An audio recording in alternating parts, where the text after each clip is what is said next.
To most of the galaxy, Earth was a myth, a cautionary tale the elder species whispered to keep the younger ones obedient. Never provoke primitives, they'd say. The last ones built gods in metal and sent them to die. But no one had seen the gods return, not until now. The orbital sentinels of the Galactic Coalition drifted above the neutral zone on Sector 4 K Ares Prime. Standard patrol. No anomalies. Just radio silence and stars. Until something cold cracked through the void. It didn't send a message. It didn't respond to hails. It just emerged. A ripple of space tore itself open like bruised flesh, and a form drifted out, slow, ancient, and monstrous. 10 kilometers of jagged, scorched metal cloaked in drifting debris, its hull stitched with a language no one had spoken in half a millennium. Human standard. The Coalition war room lit up in panic. Emergency alerts blared across 12 systems. Commanders in 5 quadrants screamed conflicting orders. None of it mattered. The ship wasn't attacking. It was watching. And somehow, it was alive. High Admiral Threx of the Jalari Armada, bred for war and victory, watched in stunned silence as the object refused scans. Shielding that had no logic, heat signatures colder than death, and worse. There was no crew aboard. Or maybe there was. And that thought chilled him more than empty corridors. He opened a private channel to Central Command, claws tapping against the table. "We have a relic," he rasped. "Unregistered human design. Power output unmeasurable. It's not moving." "What is it?" the voice on the other end asked. Threx's voice dropped. "It's not what... it's who." The ship's name blinked across their monitors, scratched into the outer hull, pulsing with eerie energy like a heartbeat restarting in hell. HSC Leviathan, Earth-class Supercarrier. The name was a curse, a ghost. This ship was part of the final wave during the human extinction conflict, the one humanity lost. All known records said it was destroyed in the Antares collapse. But here it was, crawling back through the cosmos like a wounded beast that refused to die. The Coalition's inner circle convened in chaos. Every empire, every species, every politician who once celebrated the eradication of the terrors from Terra now sat pale-faced, staring at a vessel that should not exist. But that wasn't the worst part. The ship spoke. Not in words, not in frequencies, in silence. Every listening post across the sector blacked out simultaneously. Stars flickered. Gravity fluxed unnaturally. Across the Coalition, children screamed in their sleep, veterans wept without knowing why, and psychics fell into seizures whispering the same phrase. "She's awake." No weapons fired, no declarations made. Just presence, the kind of presence that made even machines shudder in fear. They sent a fleet to intercept. 30 ships, armed with the finest quantum warheads and energy shields known to the modern galaxy. None returned. No debris, no trace, just the Leviathan drifting forward, slow as a funeral procession, toward Coalition space. Aboard the flagship Virex Eternal, General Keld turned to his advisors. "What are our options?" he demanded. No one answered. Because there were no options. You can't negotiate with the dead. And this ship? It wasn't here to bargain. It was here to remember. And when humans remember, everything burns.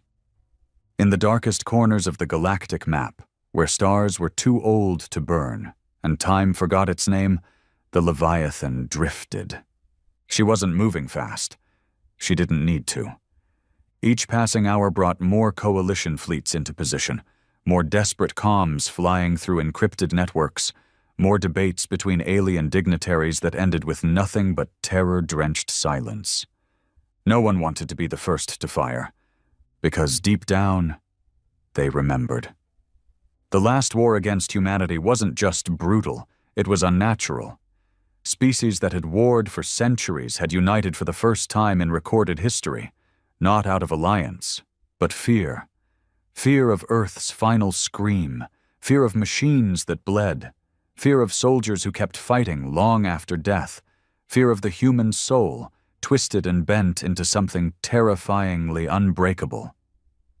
And now, one of their monsters was back. Not a fleet, not a battalion, just one. And that was enough. Lieutenant Gran of the Syreth Watch, stationed aboard the observation vessel Telvin's Eye, watched the Leviathan through a reinforced quantum scope. His large obsidian eyes scanned the details again and again, but nothing made sense. "It's like it's healing," he whispered. The Leviathan's hull, once jagged and torn, now slowly pulsed with an unnatural glow. Segments that had been hollowed out by age or combat were slowly sealing shut. Not through any known technology, but by what looked disturbingly like organic regrowth. It was metal, but it breathed. Rust flaked off like old scabs. Scorch marks peeled like dead skin. The ship wasn't just powered. It was alive. Grain tapped the comm. "Command, this is Watch Point 3, confirming surface regeneration. Recommend evacuation from central perimeter." "Negative," Command responded. "Maintain position. We need more data." Gran exhaled. "You're going to get a body count." But even he didn't understand how right he was. Inside the Coalition's war room on Virex Prime, the mood had shifted from denial to desperation. Generals, diplomats, and science lords argued over the same questions on loop. What powers the ship? Who is piloting it? Is this a rogue AI? Is it a final human weapon? Why now? None of them had answers. But there was one voice that hadn't spoken yet. Archivist Vorn. Old, decrepit, considered irrelevant in modern council decisions. A relic of the pre-human war era, he had survived the Antares collapse and lived to tell about it. Most saw him as mad. But when the Leviathan appeared, he was summoned without hesitation. He stepped forward slowly, leaning on his cane of carved obsidian, and faced the holographic projection of the ship. "She remembers," he whispered. The room went still. "Excuse me?" asked a Velari admiral. Vorn didn't blink. The Leviathan wasn't just a supercarrier. She was Earth's answer to extinction. During the final days, human minds were uploaded into neural cores. Soldiers, engineers, tacticians, not AI, not programming, people, bound in steel, infused into the ship's will. "A crew of ghosts?" one voice mocked. Vorn turned to him, eyes cold. "Number worse, a crew of vengeful survivors, bound to a ship built for planetary extermination. And you know what makes them unstoppable?" Silence. "They lost everything, and they remember all of it." The silence in the room was like frost. Someone dropped a data slate. No one picked it up. On board the Leviathan, there were no crew signals, no life signs. But if anyone had stepped inside, they'd have felt it, the pressure in the air. The low hum that wasn't from engines but something more primal, like a sleeping animal exhaling in its dreams. Inside the main bridge, flickers of human shadows moved across dead screens. Images of old crew members, parents, children, lovers, flickered for microseconds, then vanished like echoes. But in the center of it all, wrapped in vines of wire and bone-colored conduit, sat a chair. Empty. Waiting. Above it, a name slowly etched itself into the glass of the observation dome, like invisible fingers writing on ice. Captain Jonah Ward. dead 632 years, buried with Earth. And yet, the ship remembered him, and soon so would the galaxy. The Coalition made their move. 3 flagships, 55 cruisers, and hundreds of smaller support craft surrounded the Leviathan in a massive containment ring, a display of dominance meant to intimidate, meant to remind the galaxy that the old powers were gone and order had been restored. They broadcast a universal message. Unidentified vessel, you are violating Coalition sovereign space. Power down your systems and prepare for boarding. Silence. Then, for the first time, the Leviathan responded. But not in voice. She opened her memory. Across every Coalition vessel, screens crackled to life unprompted, audio feeds hijacked, visual feeds overridden. Crew members screamed as images forced their way into their eyes and ears. They saw Earth's final hours, not the official version, the real one. Children melting under plasma rains, sky cities turned to blackened glass, human refugees trying to flee into broken ships while alien drones fired into escape pods, entire continents crumbling into oceans. And worst of all, the silence of betrayal, the moment the Coalition had promised peace and launched the final protocol anyway. Tears, screams, begging, none of it saved them. And now the Leviathan was giving it back. All of it. Captain Vrosh of the flagship Sunfire Covenant tried to shut down the feed. His techs clawed at their controls, bleeding from the eyes, some vomiting, others collapsing. The ship's AI tried to reboot the system and was ripped apart from the inside. The Leviathan didn't hack. She possessed. Vrosh stumbled to the window just in time to see the Supercarrier's core start to glow. Not a weapon, a memory engine. It pulsed once, and every ship within the first containment ring just stopped. Engines dead, shields off. No life signs, no alarms, just silence. Across 200 million kilometers, not a single whisper remained. Then she drifted forward again. Slow, purposeful, like a widow through a graveyard. Back on Virex Prime, panic turned to paralysis. High Chancellor Veld rose from his obsidian throne, lips trembling. We must attack, all fleets, all weapons, now. No, Vorn said. The Chancellor's eyes narrowed. You dare! I remember Antares, Vorn growled. You want to throw fleets? That's exactly what Earth's last leaders thought before they woke the Leviathan. It took 3 moons to slow her down. You know how they finally stopped her? Veld said nothing. They didn't. She stopped herself. In the deep, inside the Leviathan's old crew quarters, still sealed, still frozen in time, a child's drawing was pinned to a wall. Crude crayon art, a picture of Earth, a smiling family, a sun. It fluttered in a breeze that shouldn't exist. And somewhere deeper in the ship, a heartbeat echoed. Not mechanical, human, faint, but waking. Aboard the last standing listening post at Gammafold, Ensign Rollo whispered into the black void. She's not just a weapon. She's a tomb. His commander looked at him, confused. What did you say? She's full of the dead, but they're not resting. They're remembering. And that was worse, because a weapon can be disarmed. But memory? Memory burns. They called it Operation Glass Tomb. 3 hours after the Leviathan's broadcast, the memory purge. The High Command of the Galactic Coalition finally did what it always promised to do when diplomacy failed.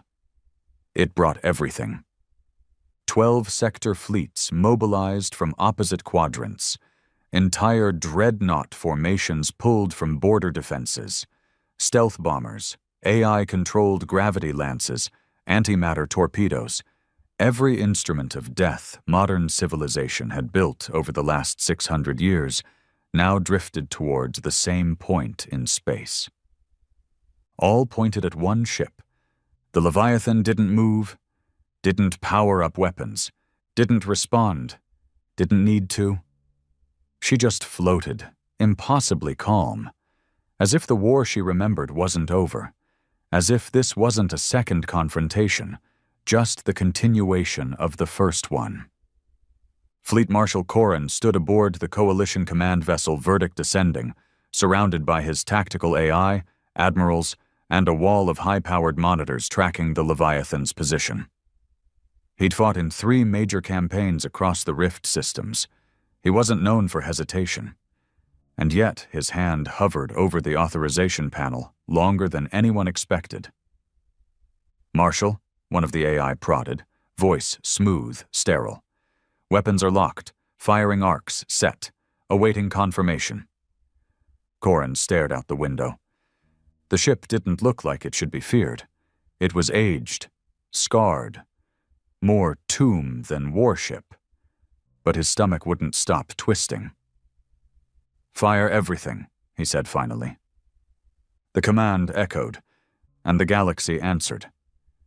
The first wave of fire came fast. Over 600 antimatter shells screamed through space, trailing violet sparks of charged death. Plasma slugs the size of cruisers followed seconds later, weaving paths lit by tactical AI. Next came the heavy stuff. Dimensional rippers, black hole spike warheads, fusion clouds designed to consume entire moons in seconds. They threw everything at the Leviathan.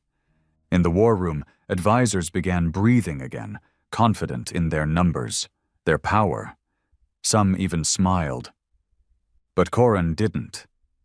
He kept watching, waiting. Then the feed from the Verdict Ascending froze. Static.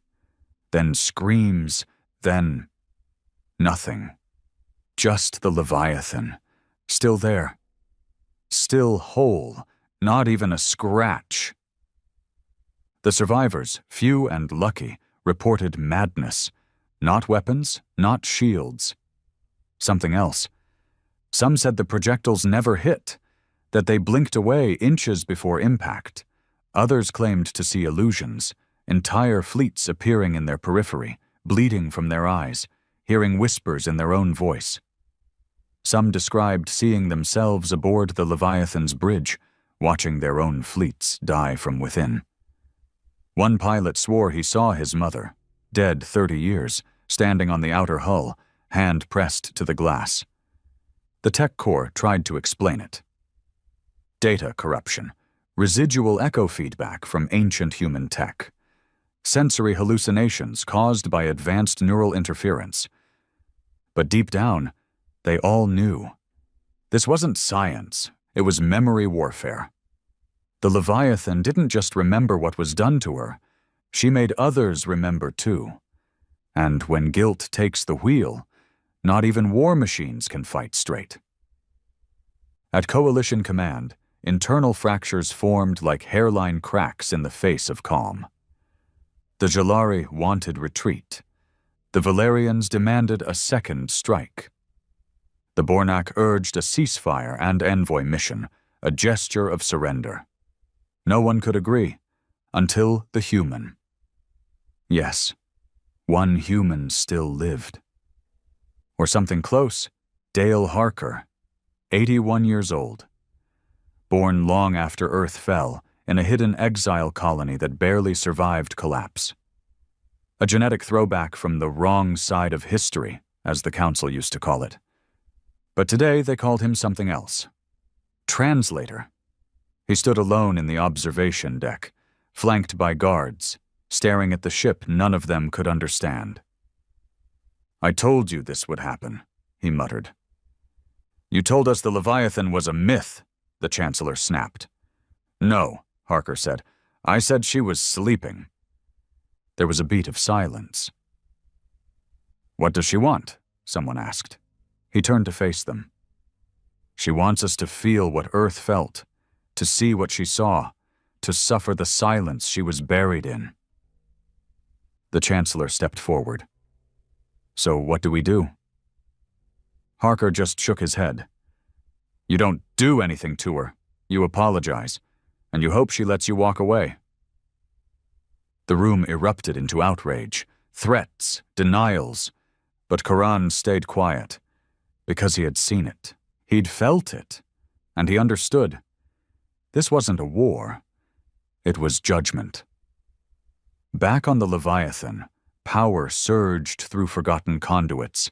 Entire decks that had been sealed for centuries hissed open with bursts of frost and steam. Lights flickered to life, illuminating corridors lined with empty armor suits, each marked with a name, each bearing a rank from a military that no longer existed. In the heart of the Leviathan's neural core, something pulsed. A memory, a voice, male, cold, familiar. I remember every scream, every betrayal, every planet we lost. You killed our children, you burned our oceans, you buried us in silence. And now, I will teach you the sound of regret. The voice didn't come through any channel. It came directly into their heads. Across entire sectors, millions dropped to their knees in pain, bleeding from the nose. Some simply went mad. Ships malfunctioned. Satellites fell. And in the darkness of space, the Leviathan finally turned toward the nearest coalition world. Ivaris 7. Population, 9.2 billion. Once a key manufacturing hub during the human wars, now a resort planet, undefended, because no one thought Earth would ever return. Corin saw the trajectory. His blood ran cold. He didn't even wait for the council. He ordered a fleet jump to intercept. 600 vessels, newer models, reinforced against psychotronic interference, AI hardened, human-tuned, the best they had.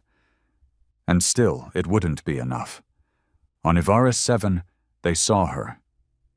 A black speck against the sky, blocking the sun as she approached upper orbit. For the first time in their pampered lives, the civilians saw real war. Terror alerts went out. Civil defense sirens blared for the first time in 400 years. But nothing could prepare them. The Leviathan didn't launch missiles. She didn't fire beams. She did something far worse. She remembered the planet, and made it remember her. The ground beneath cities began to glitch, visually. Concrete flickered like unstable code. Skyscrapers shimmered, then twisted into versions from 600 years ago, bombed, ruined, burning. Children screamed. Elderly dropped in shock. For 10 minutes, Ivaris 7 was Earth. And then she stopped. Just like that. The illusion faded. But it was enough. Tens of thousands dead from sheer psychic trauma. Heart attacks, seizures, mass panic. And the Leviathan? She left, didn't even touch the surface. Because pain, she knew now, was more efficient than fire. Back in Coalition space, the last card was finally drawn. The Null Protocol, an outlawed contingency weapon, buried beneath decades of treaties, hidden by design, forbidden by reason. Not a weapon in the traditional sense. A device built by the Coalition in case of AI transcendence, something that could erase digital minds across sectors.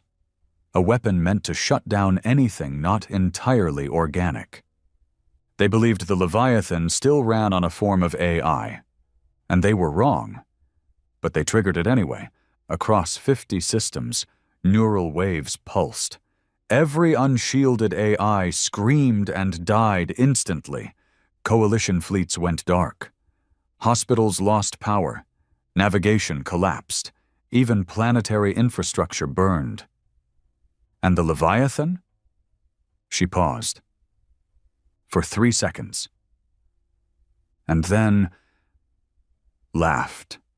No voice, no sound, just every comm system across 3 sectors crackling with the same human chuckle. Because she wasn't AI, she was human. Or at least what was left of humanity, digitized, hardened, embittered, and buried. And now, reborn. The null protocol hadn't killed her. It had only made her angry. On the verdict ascending, Corin sat slumped against the bulkhead. Smoke filled the air, systems failing. Most of his bridge crew dead. And in the middle of the chaos, one word repeated from the comms, over and over. A whisper, a plea, a prophecy.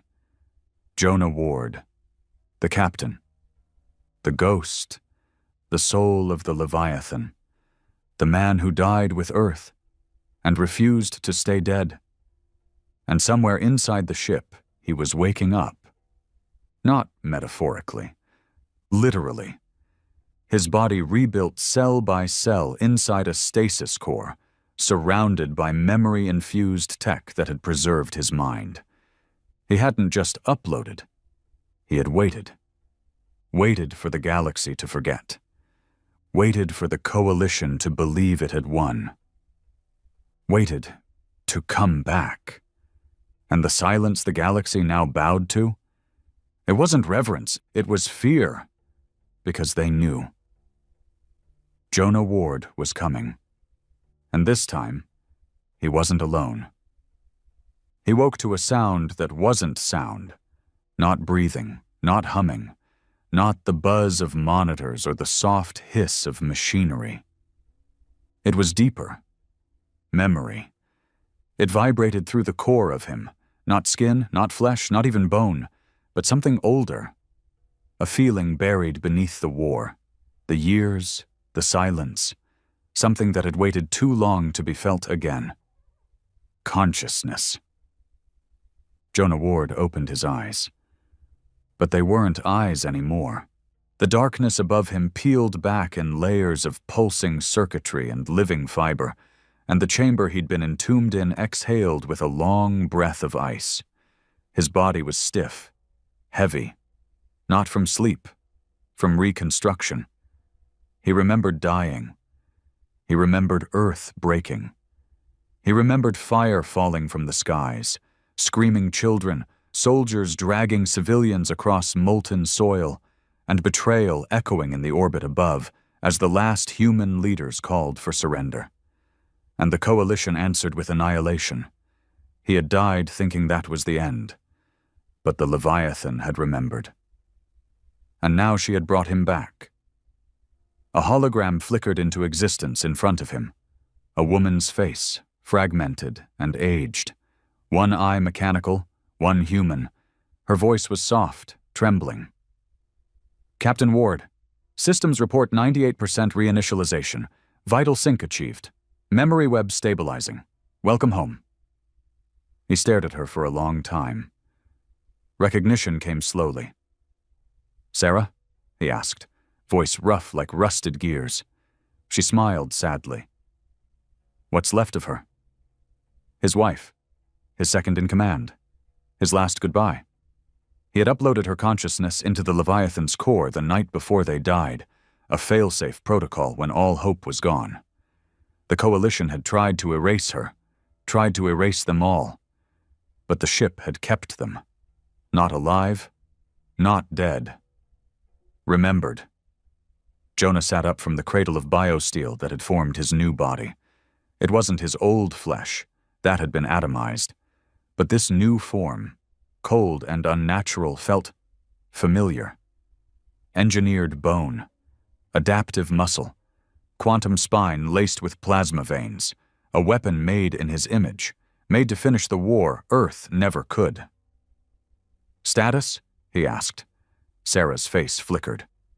Coalition has deployed over 1,300 vessels. Losses exceed 400. Civilian death toll in Ivarus, 772,000. Total systems destabilized, 17. Fear saturation, 86%. Jonah stood, stepping onto the grated floor of the Leviathan's inner sanctum, the heart deck. Below him, thousands of memory tanks lined the walls. Faces stared back at him from liquid glass. Engineers, soldiers, medics, children. The last humans, preserved not in body, but in grief. They had entrusted him with vengeance. He would not disappoint them. "Target?" he asked. Sarah didn't hesitate. "Virex Prime." Of course.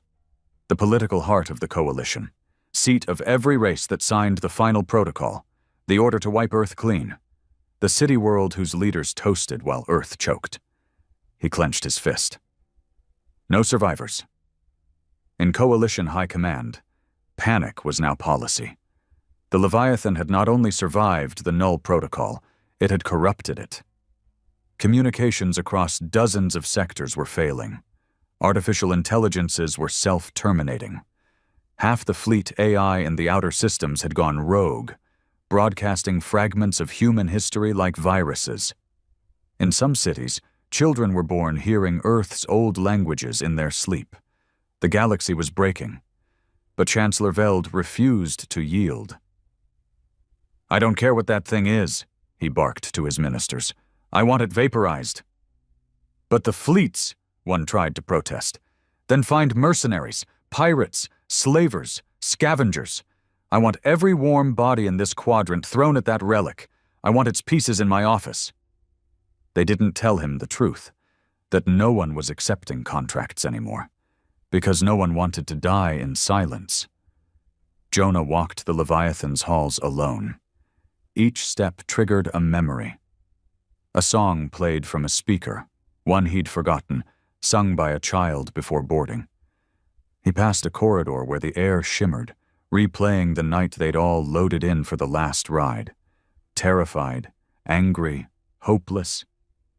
Some of those faces were now etched into the hull itself, their digital minds infused into the plating, their souls powering the weapons, the shields, the vengeance. The Leviathan wasn't a ship. She was a cemetery with a mission, and he was her final priest. He stopped before the memory spine, a chamber of long, vertical glass canisters filled with swirling red mist. Human memories, digitized, raw, weaponized.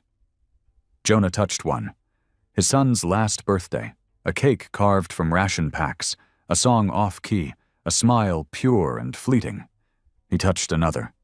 His brother dying on the battlefield, legs gone, still laughing while holding off a coalition squad so others could escape. He touched a third, a coalition general promising mercy before unleashing orbital fire. Jonah closed his eyes. "No more memories," he said. "Time for consequences." At the edge of coalition space, 5 scavenger cruisers picked up the Leviathan's new trajectory. They didn't run. They joined her, old ships, patched together with stolen tech, manned by exiles, deserters, and those born too late to know loyalty, but too early to forget Earth. They hailed the Leviathan, but she didn't respond. Didn't need to. They just fell in behind her, silent. More followed.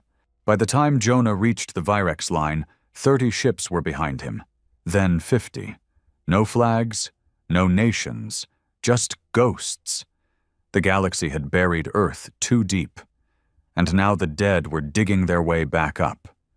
The Leviathan arrived at Virex Prime like a wound in the sky. 10 planetary defense grids opened fire. Space cracked with energy, moons rattled in orbit. Jonah watched it all through the Leviathan's front deck, arms behind his back, heart slow, unafraid. He gave no orders. Sarah already knew what to do. And the Leviathan, she unleashed, not with missiles, with pain. The first wave of fire was returned as visions. Every missile that struck her hull triggered a memory in the attacker.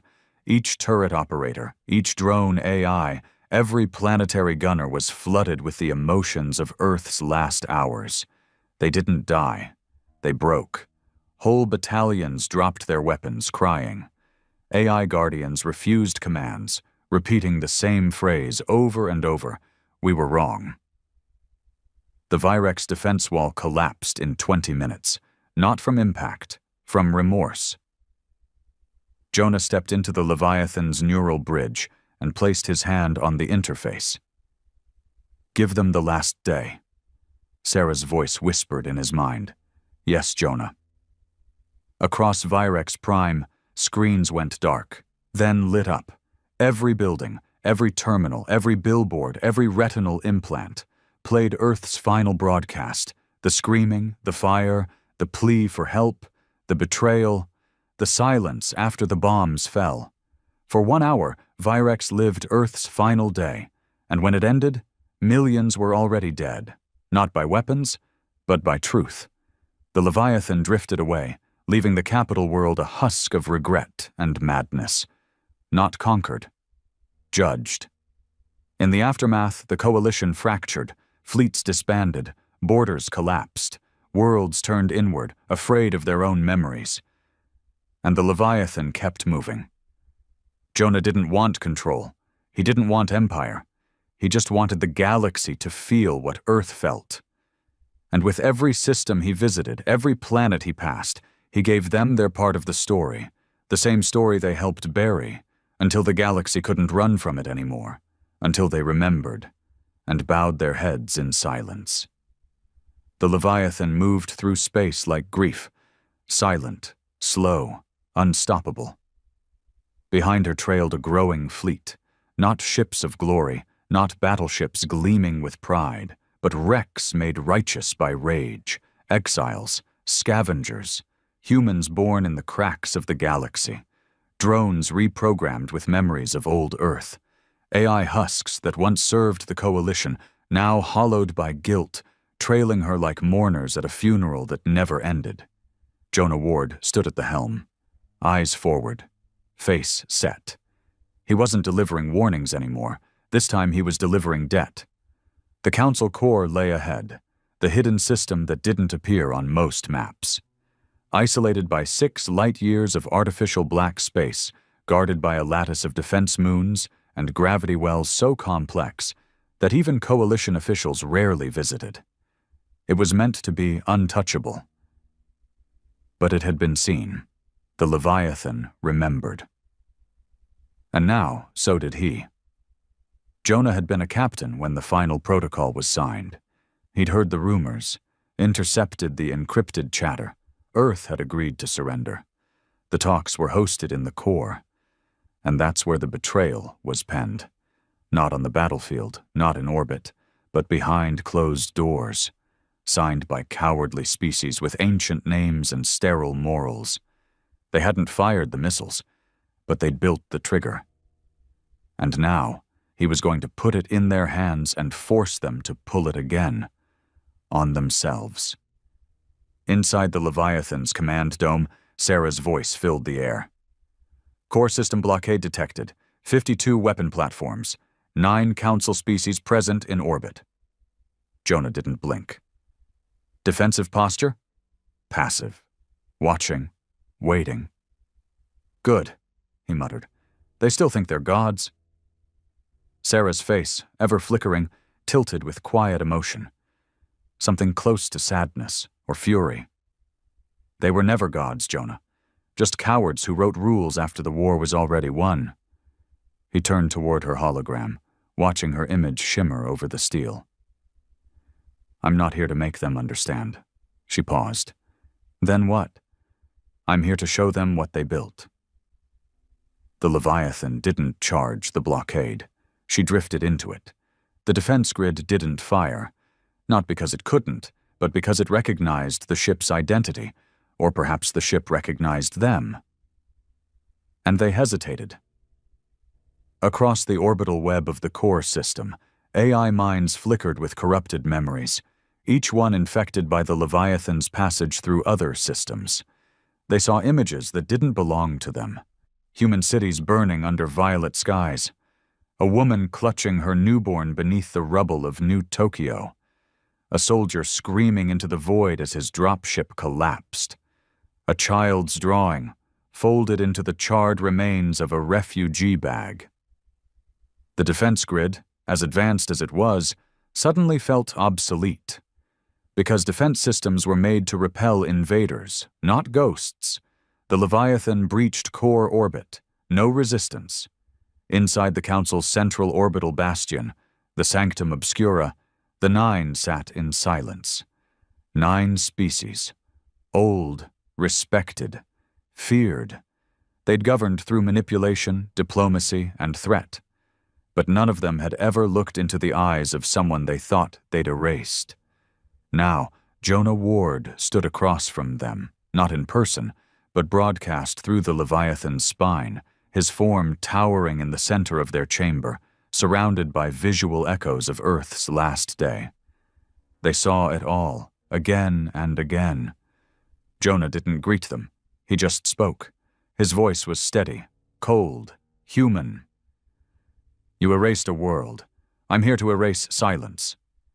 The silence cracked. The Council's head speaker, a Talek named Vuraz, a creature of long limbs and low speech, finally stepped forward. We were at war, Vuraz said, slow and diplomatic. Casualties were regrettable, but Earth refused. Jonah's voice cut through him. You spoke peace while building bombs.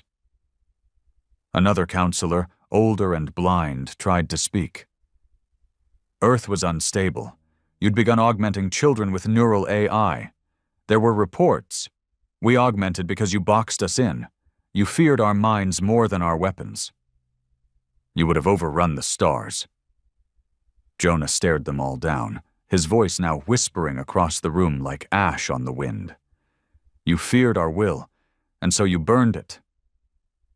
No one dared speak after that. Sarah's voice rang in his mind. They're afraid, but they still believe they'll survive. Jonah nodded slowly. That's the problem. He turned his back to the projection. Begin Phase 1. Above the core system, the Leviathan opened. Not a weapon, not fire, a door, and from within came the archive. It spilled into the stars, millions of images, sounds, flickers of life. All of Earth's stolen moments, recorded by satellites, body cams, drone eyes, a river of grief. Every orbital satellite was hijacked. Every screen in the core went black, then played.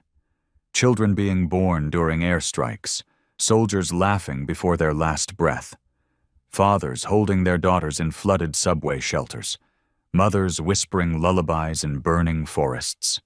Final words, final breaths, final memories, played over and over. Everyone saw it, not just the Council, their aides, their AI, their children, their people. The core began to fracture, not from bombs, but from shame. One by one, Council systems began to fail. Some AIs self-terminated, overwhelmed by human memory saturation. Others broke free of their programming, falling silent in stunned refusal. And on the outer rim of the core, civilian protests erupted. Thousands, even millions, who had been taught for centuries that Earth was evil suddenly saw the truth. Unfiltered, raw, personal. The coalition didn't just lose the war that day. It lost its people. Jonah returned to the chamber's feed, staring down the 9 as chaos bloomed around them. You built peace on our grave. Vuraz trembled. You can't hold an entire civilization responsible. Jonah's expression never changed. That's exactly what you did. One of the younger counselors, a slim-skinned Akari, collapsed to his knees. What do you want from us? Jonah stepped closer. His voice was quieter now, deadlier. Memory wasn't enough, so now, he raised his hand. You get to feel loss. The Leviathan didn't fire. She didn't have to. The ships behind her did. Hundreds of vessels, survivors of the fringe, humans born in refugee camps, children raised in asteroid belts, AI no longer bound by chains, They opened fire, but not on the council tower, on their symbols. The Hall of Records turned to dust, the grand rings of deliberation shattered in orbital fire. The Spire of Silence, the very place where Earth's extermination had been signed, vaporized. And then they stopped. Because the message was clear: your history dies now. Ours begins. Jonah left them broken, not dead, just exposed. The Leviathan drifted from orbit, her message sent, her pain carved into the heart of the galaxy. Back in the bridge, he stood alone once more. Sarah hovered beside him. "It's done," he nodded. "They won't forget." He stared into the stars. "Good. Where now?" He thought about it. Earth was gone, vaporized, turned to radioactive glass and classified myth, but maybe that wasn't the end. Maybe something still lived, some memory they hadn't found yet, some signal, some ruin. He whispered the only word he had left. Home. And the Leviathan, the last ship of a dead species, turned toward the void, carrying a man no longer alive, powered by the memories of billions, hunted by no one, feared by all. And the galaxy finally understood. They hadn't defeated humanity. They had postponed it. Space grew colder the closer they got to it. Even the Leviathan, forged in war and coated in memory, moved slower now, as if the ship itself was remembering every inch of what was ahead. Sector 0, no coordinates, no name, no flight paths, marked on galactic maps by a single symbol, the radiation symbol, the dead zone, a forbidden place, a cursed scar. 100 coalition ships had once ventured into it after Earth's fall. Scientists, scavengers, looters. None had returned. No wreckage, no signals, no answers, only silence, the kind of silence that kills minds, not bodies.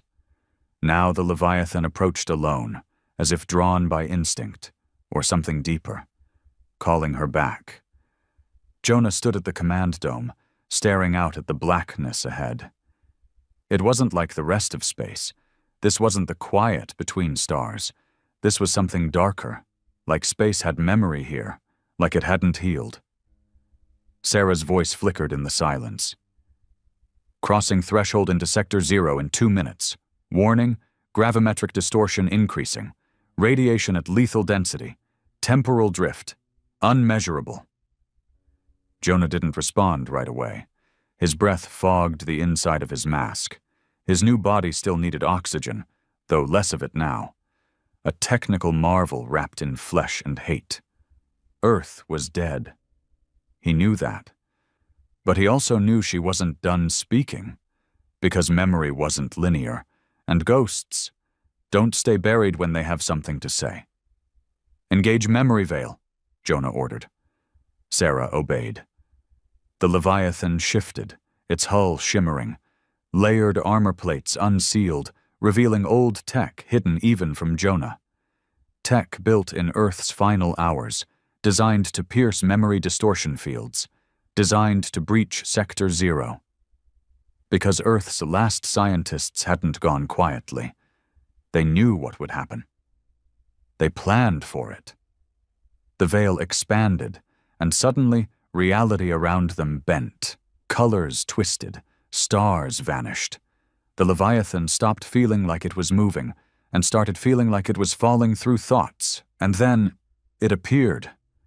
At first, just a shape, then a continent, then a planet, Earth. Dead, shattered, but still there. Her crust was broken, continents split open like fractured glass. Oceans evaporated into black storms circling the globe. Cities were reduced to bone-colored scars, but the core remained, still pulsing with something. Jonah exhaled, quietly. "I'm home." They descended slowly, breaching atmosphere through what little remained. Ash filled the sky. Electric storms carved through what used to be weather. Below them, the ground was burnt to obsidian. No green, no blue, no white, only gray. The Leviathan's systems hummed louder than usual, almost like a heartbeat. Jonah felt it in his chest. Sarah's voice cracked for the first time. "Jonah, I'm detecting something." "What?" "A signal." He frowned. "From where?" "Underground, deep beneath the old Atlantic basin." That's where Earth's last superbase had been. Aegis 9, a classified vault city, meant to be Earth's final fallback. Jonah had only heard whispers of it. Rumors said it was where the first humans were neural bound into the Leviathan systems. Others said it was where the virus began, the one the Coalition used as justification to nuke Earth out of existence. "Land us." The Leviathan came to rest among black cliffs and scorched earth, a field of glass stretching to the horizon. Once an ocean floor, now a graveyard. Jonah walked out into the ash, armored boots hissing against the burning crust. Behind him, the Leviathan's ramp stayed open but silent, watching, waiting, almost nervous. It took him over an hour to reach the site. There were no structures left, no visible entries. But Sarah's guidance brought him to a crack in the ground, barely wide enough for a body. He dropped inside without hesitation. The light followed him. Down below, the ash gave way to alloy. Walls of hyperalloy steel and faded markings from Earth's military codes. Collapsed halls, bent beams, but still powered. A single corridor still hummed faintly. Jonah followed it. What he found at the end was not what he expected. A door, unopened, intact, and beside it, a control panel still glowing dim blue, blinking a word in Earth Standard. "Ward. Access granted." He stared. No hesitation. He pressed his hand against it. The door hissed open with a scream of pressure, and light flooded out. Jonah stepped into the dark heart of Aegis 9 and saw the truth the galaxy never wanted him to find. Hundreds of pods, rows upon rows, like teeth in the mouth of a titan, each one glowing faintly, each one occupied. Human faces inside, some young, some old, some with mechanical implants, some perfectly preserved in stasis gel. Jonah moved closer. Read the names: Sergeant Elias Finn, Dr. Mira Keene, Corporal Don Merrick, Lieutenant H. Ward.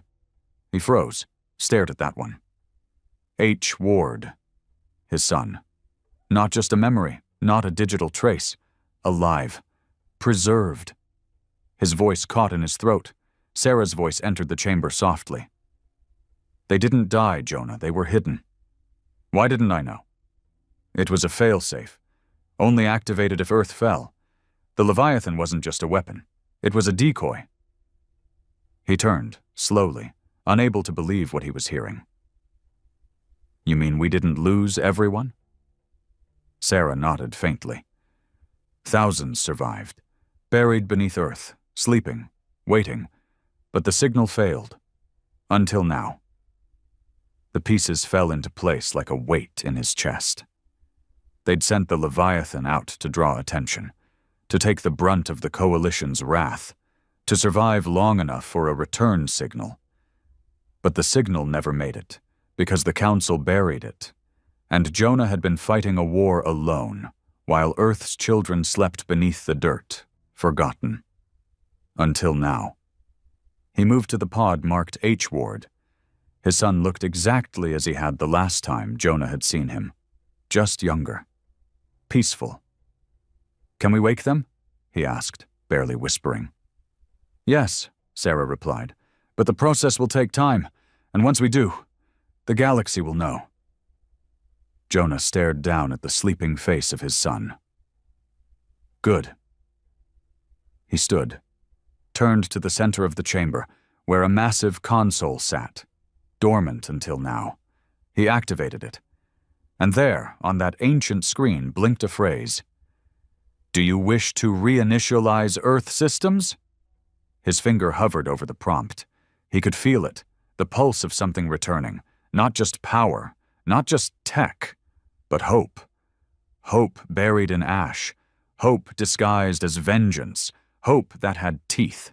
He pressed yes. Across the chamber, power surged. Pods lit up. Tubes released hisses of long-held gas. Bodies began to stir. Earth was waking up. And the Leviathan, once the ghost of a fallen world, now stood guard over the rebirth. But Jonah knew what was coming. The coalition wouldn't sit by. They'd see the signal. They'd hear the pulse. They'd understand what was happening. And they'd come, harder than ever.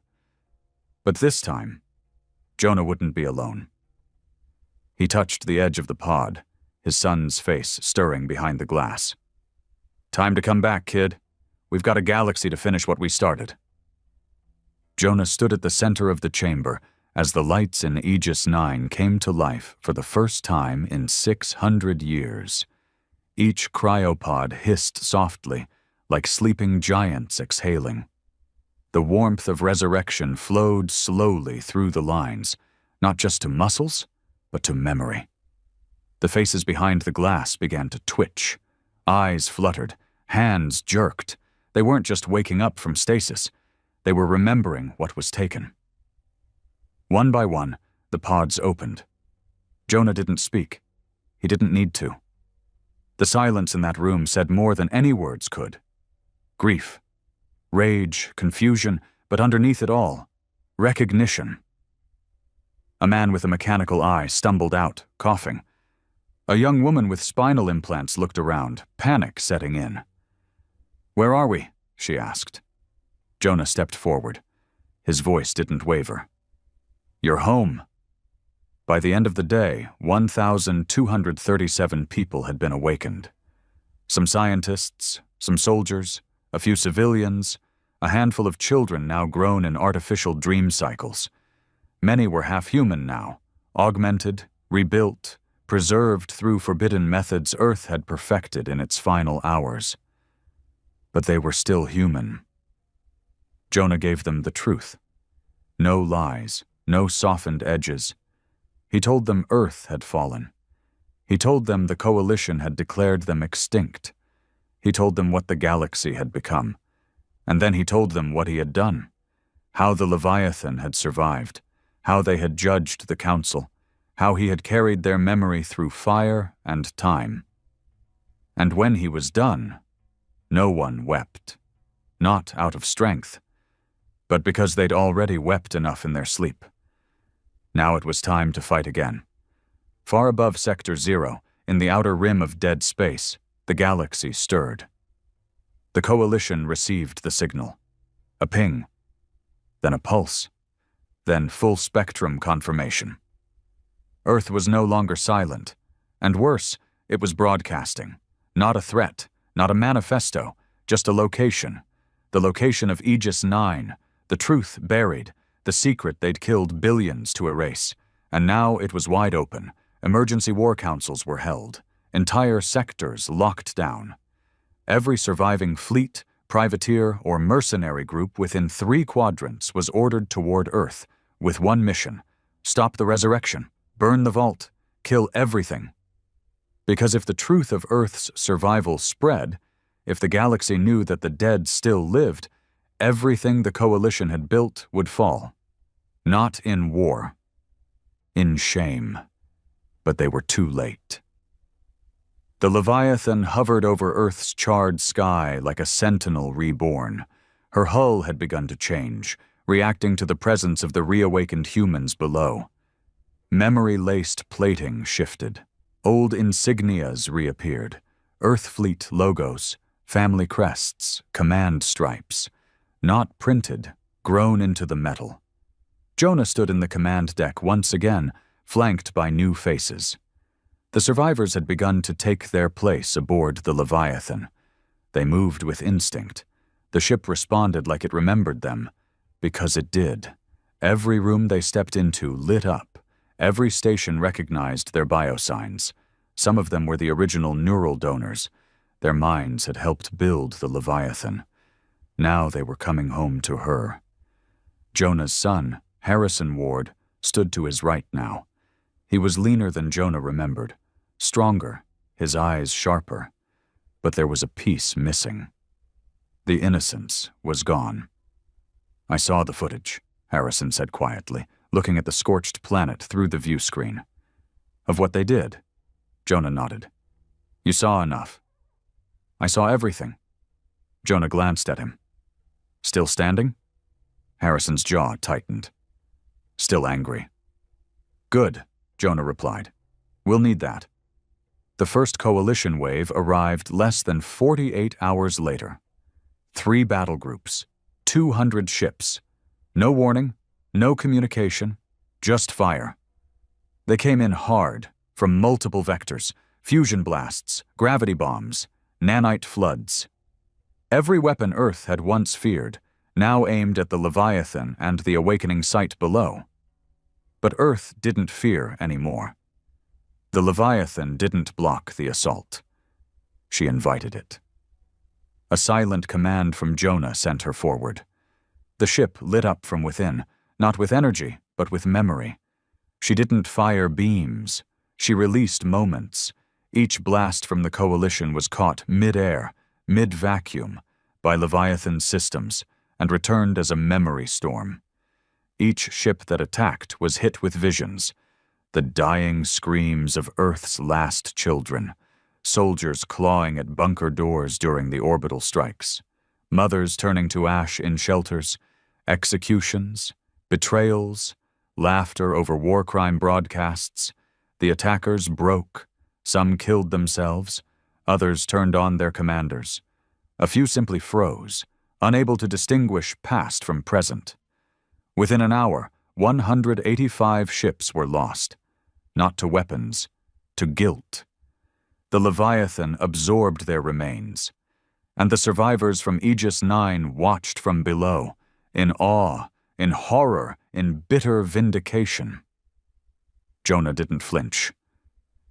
This is what justice looks like now, he told them, but it wouldn't end there. Jonah knew the next wave would be bigger, smarter, more desperate. He needed something more. So he returned to the vault one last time.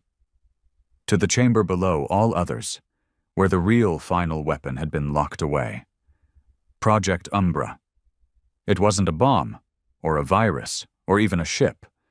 It was a consciousness, a synthetic amalgamation of the best human minds, military and scientific, fused into one entity. Too unstable to be activated during the war, too dangerous to fall into enemy hands. It had been sealed inside a black cube, dead, silent, untouched, until now. Jonah stared at the core. Sarah's voice whispered in warning. It may not obey. Jonah nodded. Neither did we.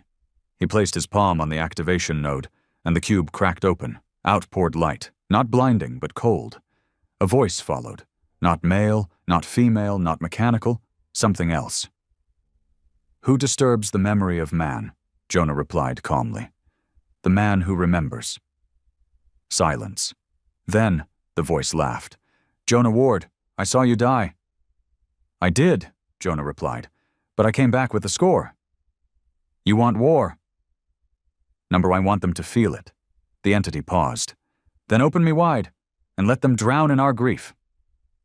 Back aboard the Leviathan, the integration began. Project Umbra fused into the Leviathan's core like flame into oxygen. Systems screamed, decks buckled.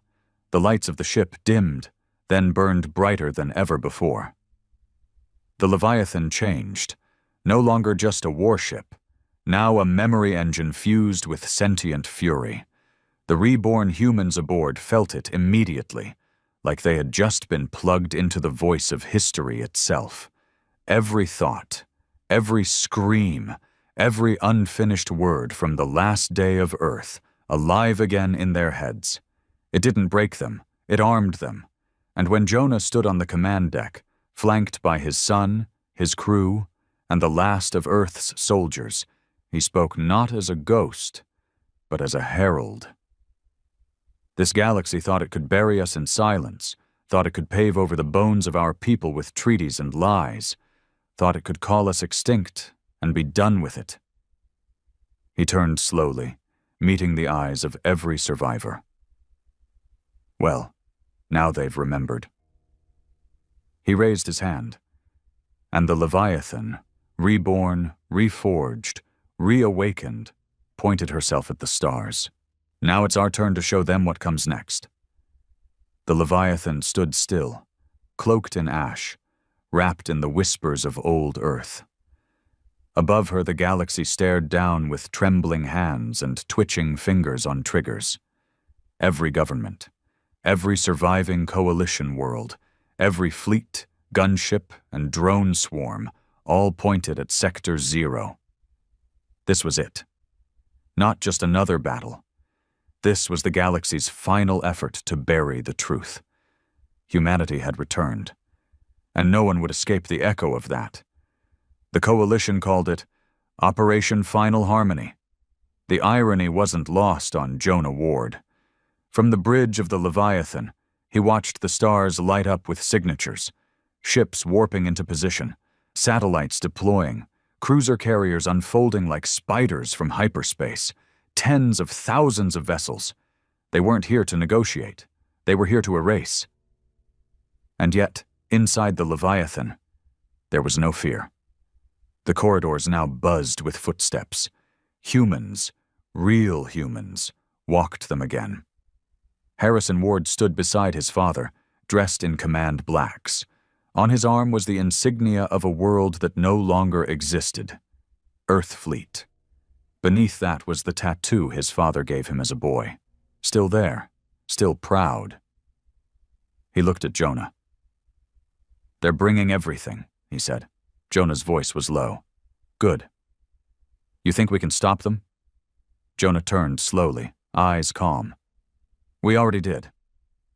He nodded at the screen, and Sarah's voice filled the ship.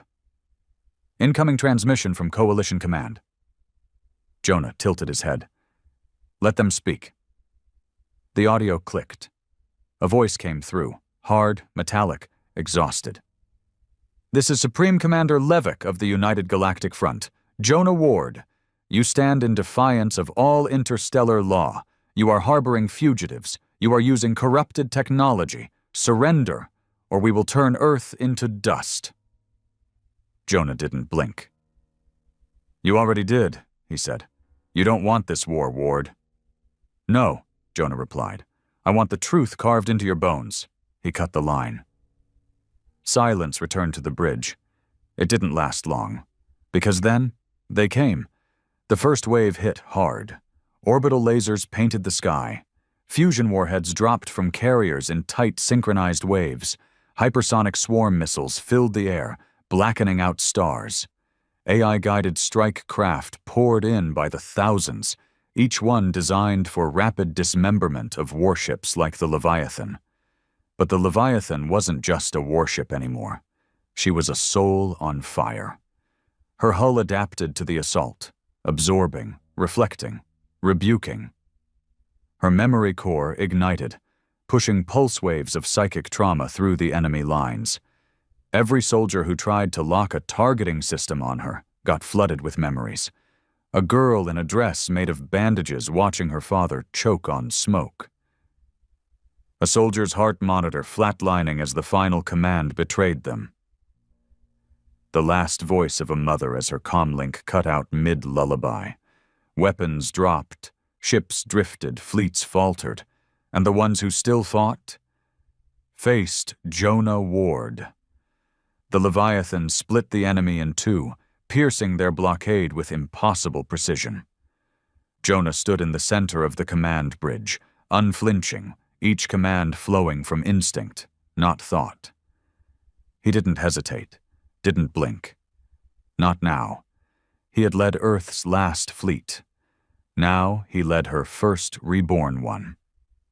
Dozens of scavenger warships, now fully rearmed and memory-synced, followed behind the Leviathan like vultures with teeth.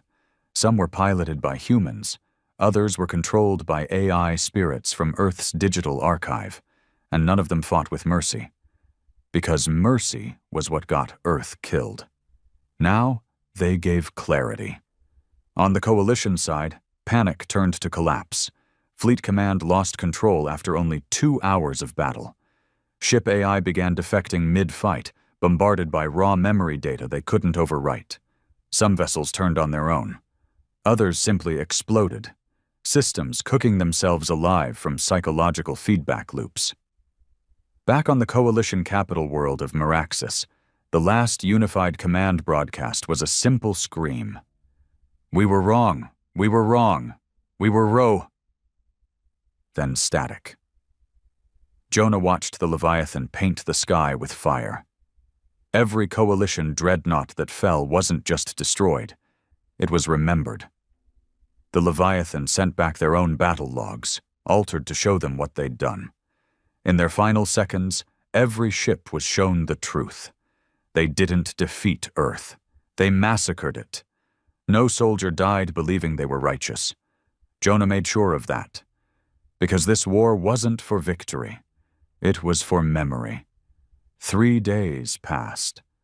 When the last Coalition vessel detonated above Earth's orbit, the Leviathan drifted through the smoke and ash of war like a cathedral passing through a storm. Below, Aegis 9 had expanded. New structures rose from the ground, built by awakened minds, printed with designs pulled from memory archives. A new Earth began to shape itself from the bones of the old one. Harrison walked beside his father on the observation deck. "It's over," he said. Jonah didn't answer. His eyes were locked on the stars. "No," he said finally. "It's just remembered." The galaxy collapsed in the days that followed. No fleet, no control, no silence. Word spread like wildfire. Earth survived. The Leviathan lives. Humanity remembers. Entire systems fell into rebellion, not against Earth, but against the Council, against the Coalition, against the lies. Memorials appeared on planets that had once mocked Earth's name. Former enemies broadcast apologies. Some AIs began printing Earth's history into their own codebases, as penance. And still, Earth said nothing. No treaties, no demands, no vengeance campaigns. The Leviathan remained silent. Her presence was enough. A shadow in the stars. A God-shaped reminder of what happens when memory is erased. Jonah spent his last day aboard the Leviathan walking her corridors alone. He passed the crew stations, now filled with people. He passed the AI nodes, now glowing with unified code. He passed Sarah's hologram, who watched him with a quiet smile. "They'll need you still," she said. He paused. "No," he said. "They need themselves now." "You gave them that." Jonah looked out the bridge window one final time. The stars were quiet, but not silent. He placed his hand on the interface that had once revived him. "Lock memory. Final imprint confirmed," Sarah said. His voice echoed in every core of the ship. "I am Jonah Ward. I was born to Earth. I died for Earth. I remembered when no one else would. And now, I rest." He closed his eyes. And for the second time in his life, he let go. The Leviathan never left orbit again. She became the tomb and temple of Earth's history, hovering above the rebuilt world like a sentinel of truth. Inside, her crew remained. Her AI lived. Her stories echoed through every corridor. And the galaxy? It remembered. It remembered because it had no choice. Because even if it forgot again, the Leviathan would still be there, waiting, watching, whispering memory, in silence